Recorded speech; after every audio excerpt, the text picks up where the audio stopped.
to The Writer's Dream. This is a show where authors can talk about how they write their books, how they publish their books, and how they market their books. You can find us on Facebook. Guess what? The name of the page is The Writer's Dream. You can find us on YouTube. On YouTube, you have to look for my name, Linda Maria Frank, and click on my picture, and you'll come to about 60 different interviews from mostly Long Island authors. Long Island is a hotbed of authors. Our author today even started on Long Island, although she's not still there. If you're a reader or a writer, you're going to find some very interesting information on those interviews. We are also broadcasted from LTV. You could go on the website, ltv-eh.org, and find The Writer's Dream. And I have a spot on Cablevision on Fridays at 3 p.m. on Channel 20. So without further ado, let's get to our today's author. And her name is Kelly Ann Manuel. And she has written 31 books. More than that, she tells me, but at least 31 books, one for each day of the month. And they're children's books to give the children encouragement, permission, to entertain them and inspire them. And certainly, bottom line is to make them great readers, right? Yes, Linda. Opinions. Thank you so much for having me. You're welcome. And I understand that your background is that you taught preschool. Yeah, I started out in a corporate job. And then when I had my son, I didn't want to go back to corporate. And so that's when I went into the preschool arena and I started teaching. And then I moved into administration. So, gosh, that really taught me a lot about early childhood development. And, at the time, I didn't know I was going to be an author, but, everything I learned in that time frame really did help with the books at this point in my life. So it was perfect timing for when it happened. Yeah, and I understand that you had a personal experience earlier in your life that kind of inspired you to become first a poet, right? You started with poetry, didn't you? According to what I've looked into. Yes. All my collection of 31 stories are modern day nursery rhymes. So if you think along the lines of, say, a Hans Christian Andersen, that is how I like to describe my nursery rhymes for children. So yes, they came as poems and I converted them into the nursery rhyme format. I just knew they were meant to be for children, and in the raw poem form, that wasn't ready to be a story for a child to read. So I took the raw poem and converted it into the nursery rhyme story and paired it with the illustrations. And that's how that came to be. And as far as events go, I mean, my whole life has been leading up to this. I started writing in March of 2022. Okay. So I just really started writing. That's amazing that you have produced this many books, but you must have had those ideas of that little file cabinet up in your head. I talk about it more like I did a lot of demo and DIY projects in my adulthood. And I talk about it as being, the hardwoods that you're hoping for in a fixer-upper. When you go to pull that 70s carpet back, and then you see the linoleums under that, and then you're hoping, are there hardwoods?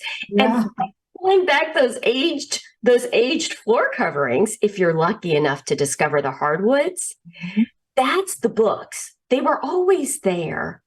They were always under years and years and years of things. But I had to pull back the years of things that were covering the hardwood floors.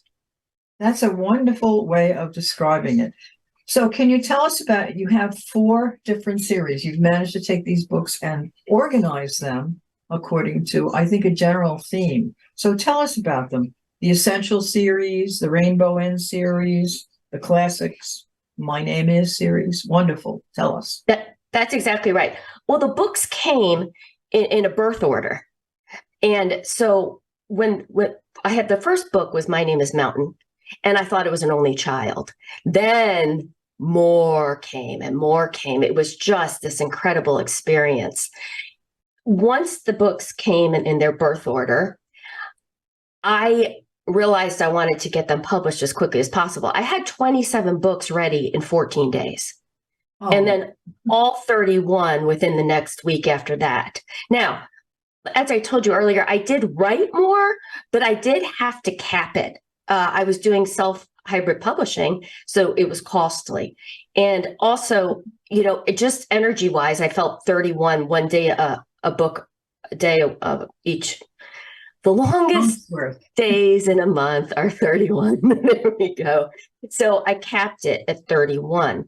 And what I had to do was get all my synopsises turned in July. Wrote really in April, turned all the synopsises in July, and then everything was published in August and September. So it was a 6-month period from start to finish. When I went to write the synopsises, that is when I really had my realization of the 4 series, because then I realized they were numbered and I realized they were meant to be in the 4 categories. So the classics, my book, The Catcher Dream. So I flip titles. So instead of Dream Catcher, you have The Catcher Dream. The flip titles. I think that's interesting. That is how the poetry came. That is how it came. And it kept, once it started, it just happened repeatedly. Now, not every title is like that, right? Because I have the My Name Is series. So those start with My Name Is. But so much of the poetry came flipped, or terms that we wouldn't normally use in a certain way. So small world is the world small. Snow last is instead of last snow. And I think they came that way to just come as a flipped way of looking at the world, of changing something that you've heard of your whole life, or however long, if you're a child, maybe not that long, but like the boots rain instead of the rain boots. It's a way to look at literature and ideas and stories in a flipped way. And we used to, as children, we would say we were having opposite day. And in a way, that's what this is. It takes a common phrase and a common term and a common idea, but presents it in an entirely new format. Okay. Well, even when you look at the book, because this is what happened to me when I looked them up, I said, oh, the boots rain. And then I said, no. What does she mean by that? And then I said, no, it's rain boots. So it makes you think just looking at the title. So, and that's what, when you're an educator, that's your goal, is to make the kids think. Entirely the goal, to awaken curiosity, to invite the child to be active. As you know, as an educator, what we want is an active child, a child who's fascinated, a child who's in. And that's, I believe, between the art, between the titles, and then between the nursery rhymes and the rhyming, it's everything that they're looking for. And before they know it, they're through the story. And then they want it again, and they want to hear it again, and then they want the next one. So it's that kind of feeling that the child wants more of. Yeah. So, the boots rain is at the end of a rainbow, right? You can't, you taught science, you can't have a boots rain unless it's at the end of a rainbow. So those tales are about transporting not only the child, but who's reading to the child, from reality to imagination and play and pretend and levity, so that whoever's reading with the child also gets transported. And at the end of the rainbow, anything can happen, like a boots rain. And the boots rain is just simply about individuality. The beautiful boots fall down from the sky. The magical colors are wet, and the boots surprisingly dry. So it's this kind of idea that each boot, by all accounts, no 2 boots were the same. It's about individuality. So that's a rainbow's end tale. Then a classic is The Catcher Dream, and The Night Quiet, and The There Barely, and The Line Sky. And classics are just as they are called. They are meant to be the timeless wonders and they are meant to touch somebody from 8 months old to 80. And they resonate in a classic way. And the art is a bit different. You'll find my series that the art's a bit different in each one, and it fits the genre of a classic. And the classics address a broader view of the world, right? So then the essentials, like The World's Small, are more daily ritual. So a classic is more broad, where an essential is a more daily, kind of a ritual. All of the books are modeling positive self-talk, which is really forming in early childhood. And rhymes to get the child motivated, to seek the day with optimism, to see the world as a connected place and all the children in it in a connected way. And then I use nature also as a common element and a thread throughout all the stories. And they weave a beautiful tapestry, nature does. And it's such a great way to reach children all over the world. So that is an essential. Then you have the My Name Is series. This is all about self, development of self, identity, esteem. These books model healthy discourse, where a child is permitted to state an observation. And, even in science, how important observations are. And then the narrator says their observations. And it's just a back and forth. And it's really a great model for healthy discourse and discussion that is so important as our children socially go into the world and into life. And for them to be able to speak up and say, well, I see this. And then the narrator says what they see. And either they agree or they disagree, but it's just a lovely, normal human experience. Well, I think it's very, very important simply because you're talking about dialogue. And when the kids move on from elementary school through middle school, etc., they need to know how to they need to know how to dialogue with other people. And one of the things that stands in the way today of that is their cell phones and their devices, because they're on those and they're not they're dialoguing in a way, but it's not a social contact. And I at the end of my teaching career, I could see the difference in how the kids related not only to each other, but they'd be sitting, and everybody says this, at the dinner table and texting each other. They're sitting next to one another. And this is, so through books, I think it's very important to teach that, because once they get out into the real world, they have to have some social skills. So that's important. Your books are beautiful.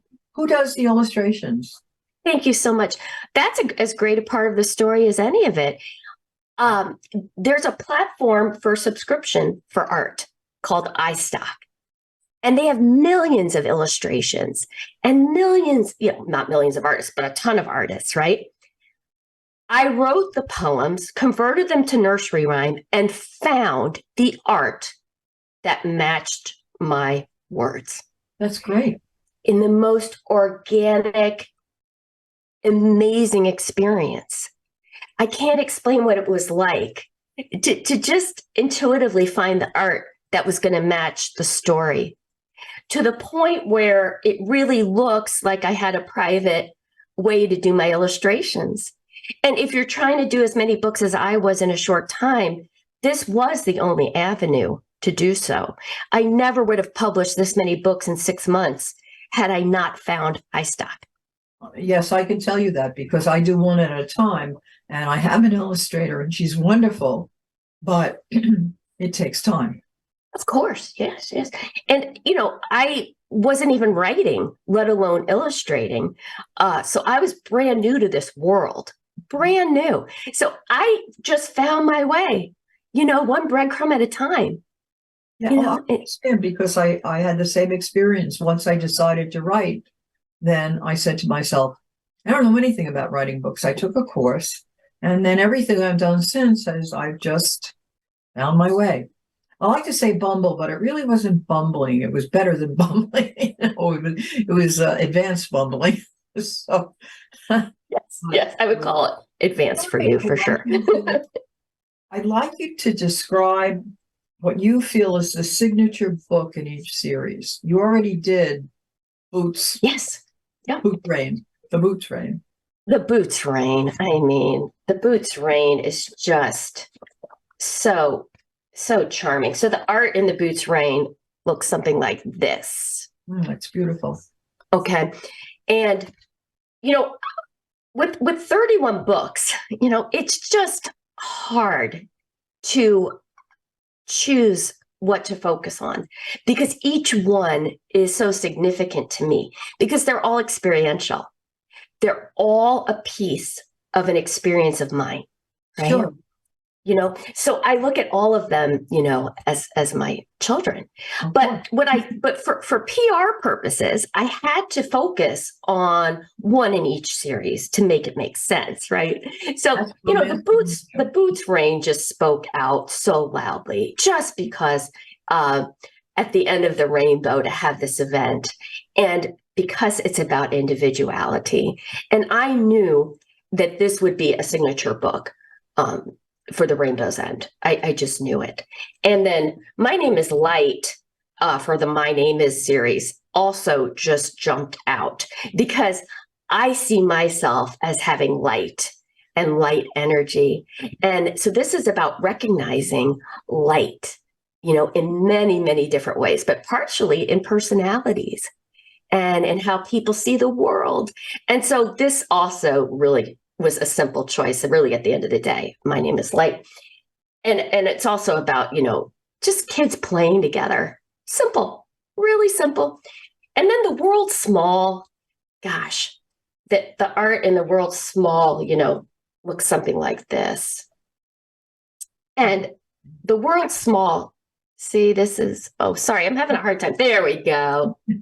So, The World Small also felt very important at a time where so many of our children have gone through similar experiences across the board and re-entering schools and maybe re-entering even their rituals for schooling and for reading. And it brings them together under the same blanket of the sky. No matter where they are on the planet, it's the same blanket of the sky. So I knew that The World Small should be a premier standout as well. And then The Catch Your Dream, as far as the classics go, I've been asked about which book I feel is most important, I would say The Catch Your Dream is the most impactful book that I've written.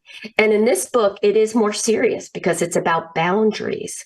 So the art reflects, oh, there we go. The art reflects, I don't want to go the wrong way, the serious nature of boundaries. And what this book does is it creates a learning process for the child to sense how they feel, make an assessment, and make a decision based on how they feel about the catcher dream instead of the dream catcher, the catcher dream trying to enter their space. So they're all so vastly different and important in their own way. Yeah, I think what you're really talking about there is teaching critical thinking skills. Yes, thank you. You should write an article for an educational journal about all of the things that occur in schools that nobody talks about. And it's things like what your books are doing. And we're promoting self-esteem. People don't think about that. They think about a curriculum, facts, passing tests, sports, the band. But there's so much more that goes on in a school. Socialization. I mean, what our children lost during COVID because they could not be in that social situation where ideas spring up and they bounce off one another. It's important.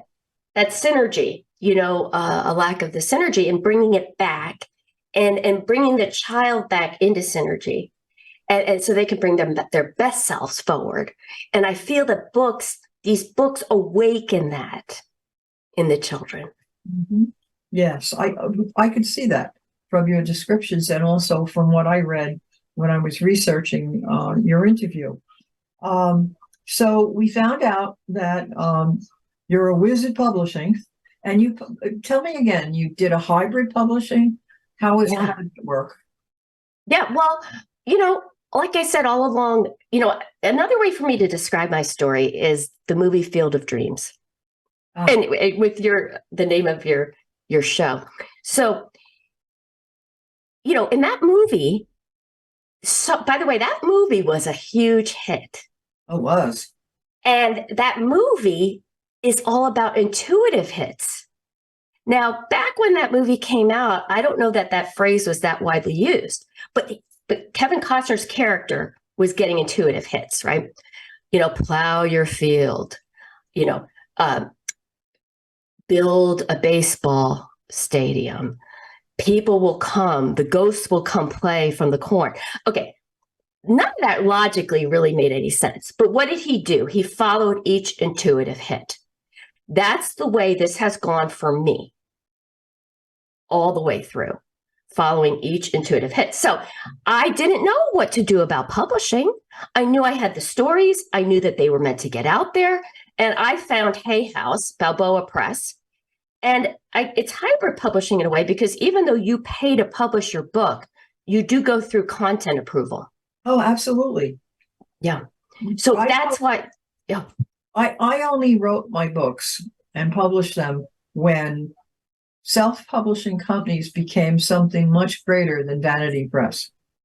Because you're right, they offer all kinds of, editing, proofreading, ghostwriting, illustrating. They offer it all to you, and you learn so much through the process, and that's what you're paying for. Plus, they put you on the distributors, and it's the distributors that enable your books to get into bookstores and be sold. And if you do it all yourself, then you have to make sure that you get a distributor, and it's a lot of work, as you have, I'm sure, found out.